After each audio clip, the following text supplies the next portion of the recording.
உன்மடியில் நான் உறங்க கண்ணீரண்டும் தான் மயங்க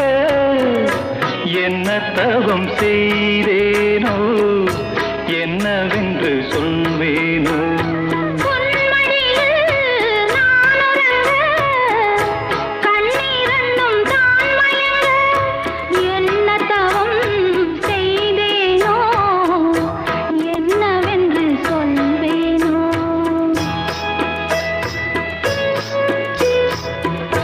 ஏழ் பிறப்பும் இணைந்திருக்கும்